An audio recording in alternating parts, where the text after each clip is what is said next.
네, 2022년 4월 1일 만우절이네요. 이정훈입니다. 문재인 대통령이 있는 청와대, 제왕적 청와대죠. 제왕적 청와대는 어떻게 만들어졌는가 분석을 해드리겠습니다. 불편한 언론은 끊어내고 내 말만 들어라. 이러한 문주주의, 문재인식 민주주의가 판을 치고 있습니다. 청와대 국민소통수석 박수현 씨, 만우절인 오늘 TBS 라디오 김어준의 뉴스공장과 전화 인터뷰를 가졌습니다. 대우조선 해양 사장 선임했죠. 문정권에서. 여기에 대해서 인수위가 모렴치하다라고 표현한 데 대해서 불만을 토로했습니다. 모욕당하는 느낌이었다. 정중하게 사과해라. 그리고 저희가 마치 대우조선해양 인사에 관여한 것처럼 전제하고 의심하고 그걸 모렴치라고 했는데 그거는 모욕적인 브리핑이다. 이렇게 얘기했습니다. 문재인 정부의 알박기 인사 비상식적이다. 이렇게 하는 것은 의심만 갖고 규정하는 건데 그럴 수가 있느냐라고 그랬습니다. 근데 이 박수석이요. 박수석 아니지. 바로 전날 청와대는 자 이게 문제가 됐습니다. 이 대우조선해양은요. 이 문재인 정권에서 아이디어를 짜내갖고 현대중공업하고 현대조선하고 합쳐서 하나의 회사를 만들자고 추진을 했습니다. 대우조선해양은 지금 굉장히 어려워요. 근데 그게 한국조선인가 지주회사를 만들어서 두 개를 합치기로 했는데 유럽에서 반대를 하고 세계 여러 나라가 반대했습니다. 이러면 합병을 못합니다. 왜 합병을 못하느냐? 이제 여기서 만든 배들이 유럽에도 팔리고 해야 되는데 한국에서 아주 독점적인 조선사가 나오면은 전 세계 시장을 교란시킨다는 거죠. 한국은 세계적인 조선 강국입니다. 이런 우리나라에서 독점 업체가 나오면 전 세계 시장을 교란할 수 있기 때문에 전 세계에서 이런 선박을 사주는 나라들이 한국에서 대우하고 현대를 합치는 건 독점이야 이렇게 하면은 사주지 않습니다. 그래서 노 하면은 결국 우리는 이걸 합병을 못 시키죠. 이 합병을 누가 추진했느냐? 문재인 정권이 했습니다. 누가 했는지는 다음 기회에 있으면 말씀드리고요. 근데 대우조선해양에 대해서는 경제하시는 분들은 이렇게 얘기합니다. 대우조선해양이 방만하다. 차라리 완전히 뭐랄까 이거 완전히 무너지는 거 있죠. 파산하고 난 다음에 그 파산 자산을 인수하게 하는 게 훨씬 나을 수도 있다. 대우조선을 굳이 살리려고 하지 마라. 경제적 이론으로 보면. 그러면 현대가 사든 뭐 삼성이 사든 사가지고 그럼 훨씬 더 싸게 사서 그러한 기업은 독과점 문제도 풀리죠. 파산한 업체를 자산을 산 거니까. 그러면은 더 경쟁력이 올라갈 수 있다. 네, 그런 얘기가 있었습니다. 그리고 현대중공업하고 다른 기업들이 대우조선을 안 합칠라 그래요. 정부에서 특혜를 주니까 현대가 그렇게 한 거죠. 현대도 조건부였습니다. 유럽 등 다른 데에서 승인을 해주면 합친다는 조건으로 응했던 거거든요. 전혀 뜻이 없는 겁니다. 근데 이런 회사를 자꾸 이렇게 새롭게 자기 사람 사장을 임명해서 끌고 나가는 거는 뭐가 이상한 거죠. 자, 이런 사건인데, 자, 이 박수석이 이런 얘기 할 수 있었던 거는 바로 전날 청와대가 이런 브리핑을 했습니다. 대우조선 해양 사장 자리에 인수위가 눈독을 들이고 있었다는 사실이 놀랐다. 대우조선 사장으로는 살아나는 조선 경기 속에서 회사를 빠르게 회생시킬 내부 출신의 경영 전문가가 필요할 뿐 현 정부든 다음 정부든 눈독을 들일 자리가 아니다라고 하고 부대변인 신혜현 씨 이름으로 발표했습니다. 요거는요 청와대 사이트에 들어가시면 바로 이 화면이 떠 있는데 이렇게 청와대는 무슨 문제가 생기면은 서면 브리핑으로 일방적으로 탁 띄웁니다. 지금 청와대 춘추관에는 지금 폐쇄했죠. 코로나 때문에. 굉장히 오래됐죠. 처음 2주간 한다는 게 2주가 2달 되고 그게 2년이 된 것 같습니다. 그 자기네가 툭 밝히면은 그걸로 끝이야. 이렇게 만약에 대변인 설명하면은 기자들이 질문할 거 아니야. 대우조선은 가능성이 없는 회사고 차라리 지금 파산 일보 직전에 몰려있는데 왜 살리려고 하느냐 이렇게 들어갑니다. 대우조선해양이라든지 현대도 그렇고요. 현대자동차나 이런 회사도 그렇고요. 거기에는 어떤 게 있는가 하면요. 이런 이권이 있습니다. 철을 많이 쓰죠. 포스코에서 갖고 와서 철을 씁니다. 배를 만들고 차체를 만들고. 그러면 확 찍어내고 나면은 그 남는 철이 있죠. 그 쇠나 굉장히 좋은 쇠입니다. 그거 갖고 와서 파철을 독점적으로 받아먹는 사람들이 있어요. 그게 특혜입니다. 이거 받아먹는 사람들 입장에서는 대우가 누구한테 넘어가는 걸 원치 않을 수도 있죠. 넘어가더라도 현대랑 합쳐지더라도 생존을 해서 가기를 원할 수 있죠. 여기 숱한 이권이 걸려 있습니다. 이 정도만 말씀드리겠습니다. 자, 이렇게 청와대는 자기네가 서면을 브리핑 딱 해놓고 그걸 기정사실화 해놓고 다른 데서 누가 뭐라 그러면 막 그것도 TBS 김어준 같은 사람을 만나서 일방적으로 얘기합니다. 절대로 저 같은 질문을 김어준 씨는 안 던지죠. 그리고 박수석은 김어준 씨와의 전화 인터뷰에서 그 윤석열 당선인하고 대통령이 만났었죠. 그렇게 화기애애한 분위기를 만들어 놓고 이게 뭐냐? 찬물을 끼얹느냐? 이렇게 일방적으로 얘기합니다. 인수위 측에서 정중히 사과하라 그럽니다. 그리고 이제 요새 골치 아픈 김정숙 여사의 옷, 청와대 특활비인지 국정원 특활비인지 아무것도 조사된 바가 없습니다. 아는 바가 없습니다. 그걸 공개하라고 납세자 연맹이 소송을 낸 거에 대해서는 패소하고 나서 항소한 건 청와대입니다. 항소하기 재판이 열리기 전에 청와대 임기 끝나니까 그러면 대통령 기록물로 특활비 사용은 일체 비밀이 돼서 뭐 15년, 30년 동안 공개가 안 되니까 넘어가는 거죠. 이렇게 해놓은 게 청와대인데 옷값 공개하는 거에 대해서는 이건 바람직하지 않다라는 말씀을 다시 한번 드린다. 자기 딱 얘기하면 그만하라 이거예요. 제왕적이죠. 그리고 언론에 대해 이렇게 얘기합니다. 팩트 체크 좀 하시라. 그렇게 해서 국민의 알 권리 눈높이라고 하는 측면을 좀 내용이 있고 충실하게 국민이 잘 판단할 수 있도록 청와대 설명에도 함께 관심을 똑같이 기울여달라. 이런 뭐 궤변 같은 말을 합니다. 무슨 얘기하는가 하면요. 특수활동비에 대해서 이게 도대체가 마치 불법이 있는 것처럼 그것이 특수활동비로 그렇게 현금으로 지급되는 것처럼 그것을 기사를 읽는 국민들을 그렇게 호도하려는 의도가 아닌가 저희는 강하게 의심을 하고 있습니다. 말이 비비꼬예요. 특수활동비는 전액 현금으로 줍니다. 그리고 이 특수활동비를 뿌리는 기관 등에서는 은행에서 돈을 갖고 오겠죠. 그러면 그 은행에는 자기 은행 돈띠가 있잖아요. 그걸 다 풀어내버리고 누군지 알 수 없는 누런 돈띠 또는 뭐 다른 돈띠로 해서 원래 은행 돈띠에는 자기 은행 표시하고 도장 찍혀 있죠. 출납한 사람들. 근데 그거 없애고 해갖고 줍니다. 증거를 안 남기죠. 그리고 그거는 뭐 업무 추진비 써보시면 알겠지만 어디서 누구랑 썼다 다 적어내잖아요. 하나도 쓸 필요 없습니다. 봉급처럼 그냥 줍니다. 청와대 이거 많이 받습니다. 그거 가지고 옷 사입고 뭐 사면 아무도 몰라요. 원래는 국정원에서 공작비라고 한 건데 이렇게 정보사도 쓰고 있고 군도 쓰고 있고 경찰도 쓰고 있고 청와대가 또 엄청 쓰고 있죠. 네. 이런 것들이 근데 그게 특수활동비가 국가를 위해 하라는 거지. 아니 김 여사 뭐 옷 사입으라고 한 건 아니잖아요. 그거 밝히라 그랬더니 뭐 이렇게 뭐지? 현금으로 지급되는 것처럼 지급되잖아.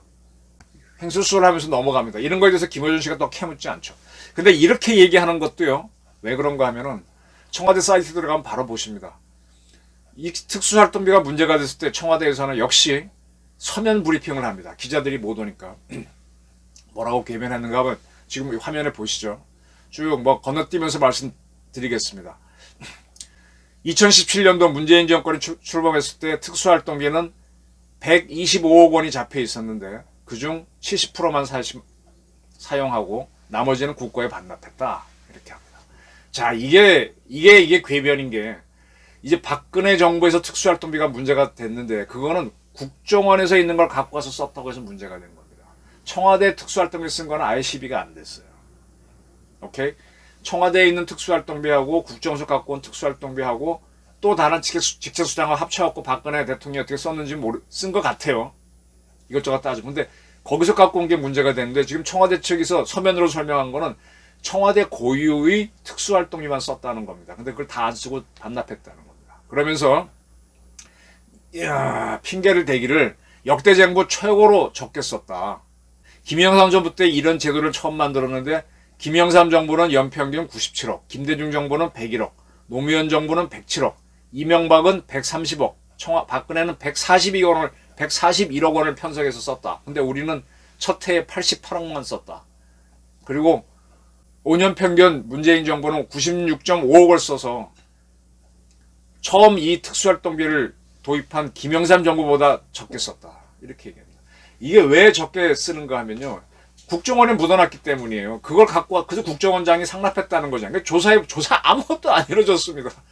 박근혜 정부 임명 정부는 이루어졌지.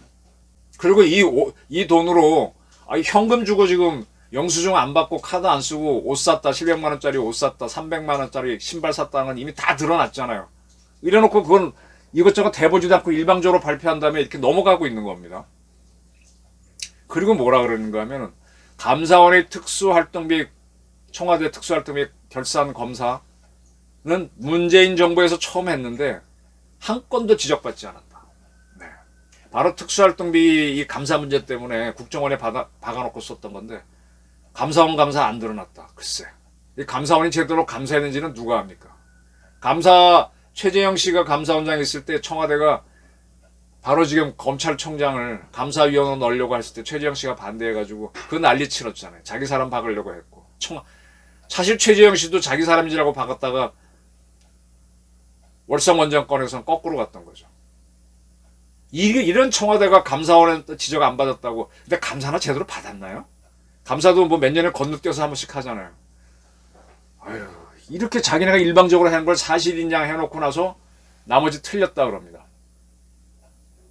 그리고 이래 얘기합니다. 청와대의 특수활동비가 공개될 경우 국가의 안보와 국익을 해하고 국정운영에 지장을 초래할 우려가 있다. 바로 이거. 일방적이잖아요. 국가 안보를 해쳐, 정권 안보를 해치겠지. 국익을 해쳐, 문재인 부부의 이익을 해치겠지. 국정운영에 지장을 줘. 국정운영은 자기네 치부를 감추는데 지장을, 자기네 정권 운영하는데 지장을 주겠지. 그리고 결론에 이렇게 설명합니다. 많은 사람이 궁금해했던 옷값에 대해서는 임기 말 청와대의 특수활동비뿐만 아니라 김정숙 여사의 옷값과 액세서리까지 거론하는 무분별한 의혹 제기에 다시 한번 유감을 표현합니다. 문재인 정부는 역대 정부 대비 특수활동비 규모를 최소화하고 감사원 검사를 최초로 도입했으며 단 한 건의 지적도 받은 바가 없다는 점을 다시 한번 강조합니다. 이걸로 퉁치고 넘어갑니다. 아무것도 설명이 없어요. 이게 다입니다.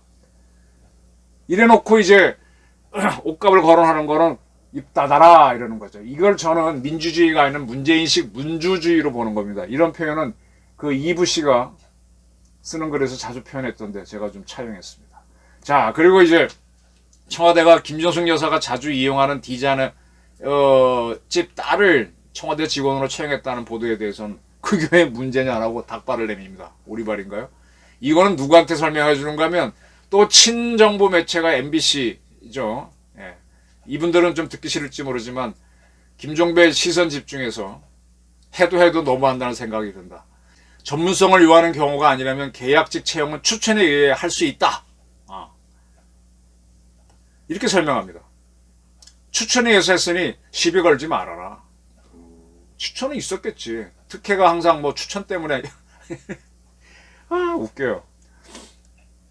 그리고 문재인 청와대만 아니라 모든 청와대 다 그렇게 했다. 왜 우리만 그러느냐. 자, 거의 일방적인 인터뷰죠. 자, 이런 박수현 씨가 지금 청와대가 추측안에 기자들이 가 있으면은 기자는 질문할 거예요, 하나씩. 저 같으면 이렇게 할 겁니다. 자, 문재인 지금 김정숙 여사가 11억 원을 누구한테 빌려왔대잖아요. 11억 원 갚아야 될 거 합니다. 갚았대요. 갚았다는 설명은 누구한테 빌렸다는 얘기는 안 합니다. 근데 11억 원을 빌려줄 만한 사람은 대한민국에 그렇게 많지 않습니다. 뭐 은행은 아니랬어요. 분명히 아니라 그랬어. 은행 돈 빌린 거는 문재인 대통령이 3억 몇천만 원을 농업은행에서 빌렸다 그랬고, 농협은행에서. 11억 원은 개인한테 빌렸다는데 개인은 공개 안 합니다. 11억 원 여러분 빌릴 수 있습니까? 담보도 없이. 아마 재벌 아니면 어려울 겁니다. 그래 놓고 이제 양산에 있는 옛날 집을 팔아서 17억 원의 차익을 남겼대요. 근데 그 집이 2009년부터 22년까지 14년 사이 3배나 올랐답니다. 17억 원 그러니까 그것도 많게 됐지만 3배 올랐다면 여러분들 우악 그렇게 많이 올라 그럴 거예요. 시골입니다. 양산. 그 조선일보 보니까 그 지역 쭉 취재한 거 보니까 좀 많이 오른 가격이다 얘기를. 부동산 사람들도 입 조심하잖아요. 그런 얘기가 나옵니다. 그래서 17억을 벌어갖고 10억을 갚았다는 얘기겠지. 근데 저는 궁금증이 이 시점에서는 일시적으로 1가구 2주택으로 보이거든요. 그래서 관보에도 새로 짓고 있는 신사조, 구사조 다 공개를 했었습니다. 그러면 양도세가 무려 50%쯤 나올 걸로 알고 있거든요. 17억 차익이 났으면은 8억 정도? 세금으로 내고 8억 정도 남았을 텐데 11억 어떻게 갚지? 11억은 그래서 8억으로 갚고 나머지 3억은 농협에서 빌렸나? 뭐 여러 가지 설명이 추측은 가능하는데 아무 설명이 없습니다. 그러니까 이 거꾸로 해석하면은 특활비를 11억 원 갖다 쓰고 이게 문제가 되니까 11억 원은 빌려서 쓴 거다. 어차피 현금으로 특활비 받으니까. 그래 놓고 나서는 이 집을 팔았는데 17억 원 차익이 생겼으니까 그 돈으로 메꿨다. 말로 떼고 가는 걸로 의심할 소지가 있는 거죠. 지금 이 집값 문제는요, 예민합니다. 김세의 씨, 가로세로 연구소가 하는 김세의 씨가 박근혜 전 대통령 달성 사조를 마련해 줬죠. 근데 이분이 20매덕을 돈을 자기도 빌려서 주고 나서는 그게 증여로 보여서 증여세가 나올까봐 빌린 걸로 처리를 할 수밖에 없었다 그랬잖아요. 물론 이제 뭐 뮤지컬 만든 거 있고 책을 낸 게 있어서 뭐 그걸로 퉁치겠다 뭐 그런 얘기는 했지만 또 이 집을 사게 되면 또 뭐가 나옵니까? 취득세가 나오는데 취득세는 유영하 변호사가 내는데 그분도 뭐 빌려주는 걸로 했다. 이 세금 때문에. 왜냐하면 정권에서 다 보고 있으니까 덮치면 당하는 거잖아요. 근데 문재인 대통령이 산 사저 문제는 빌리는 거는 이거는 증여고 이런 거 조사 안 하나요? 그 사람들이 말하면 다 우리가 믿어야 되나요? 이게 제왕적 대통령, 이게 문주주의입니다. 저는 이걸 압니다. 그 전에 한참 취재를 할 때 보면 전두환 노태우 비자금 수사했던 사람, 지금 그 사람 뭐 원로로 계신데 검찰에 있을 때 그때 분명히 기억나요. 이 비자금을 검찰이 대충 잡더라고요. 언론에 나오기 전에 막 6천억 잡더라고요. 이유는 뭐냐 그랬더니 전두환이는 8년 근무해서 7천 얼마 가니까 노태우는 5년 근무했으니 6천억인가 5천억 돼야 된다고 하고 나서는 그거를 너무 많으니까 무슨 뭘로 하면 퉁퉁퉁퉁 자기네끼리 잘라내버리고 나머지 추징 금액을 정하는 쪽으로 설명을 하더라고요. 그 자리에 저도 듣고 있었어요. 그런 게 어딨냐 그랬더니 쫙 째려보더라고요. 이미 무슨 얘기냐. 아까 저 11억 원 문제도 재벌한테 누구한테 빌렸다 퉁치고 가면서 퉁퉁 터는 거예요. 이거 법조인들이 잘합니다. 그 당시 검찰도 그렇게 했고요. 그래서 저는 이게 내가 했으니까 믿어라. 제왕적 대통령으로 보입니다. 자, 청와대에서는 아까 뭐 특활비 문제 없다 그랬는데 납세자 연맹이 정보 공개 청구했을 때 거기에 대한 준비 서면을 청와대가 했을 때 청와대는 뭐라는 거냐면요. 대통령 내외의 의상, 액세서리, 구두, 의전 비용은 정상회담, 해외 방문, 외빈 초청 등 공식 행사, 부대 경비로 최소한의 수준에서 일부 지출될 수 있습니다. 라면서 정부 예산을 최소이긴 하지만 썼다는 걸 시인한 바 있습니다. 이거 의전비에서 썼다는 뜻이 특활비가 아니고. 그리고 법원도 이런 거는 인정했었어요. 그렇구나 하고. 근데 이제 와서는 다 사비로 썼다는 거예요. 빌려서 썼다는 건지 그리고 집 팔아서 갚았다. 그런 설명인 것 같아요. 요즘 설명 그렇게 안 하고 있죠. 이게 뭡니까? 이상한 데다가 이게 민주주의입니까? 이게 문주주의입니다. 우리 이부 씨가 문주주의 검증 없이 내 말은 믿어라. 이게 제왕적이지. 대우조선 사건도 그렇고. 이거를 깨야 됩니다. 언론을 딱 막아놓고 자기가 통할 수 있는 언론하고만 얘기해서 일방적으로 믿어라. 북한하고 뭐가 달라요? 문주주의 고발합니다. 경청해 주셔서 감사합니다. 만우절날 심각한 말을 하게 됩니다. 고맙습니다.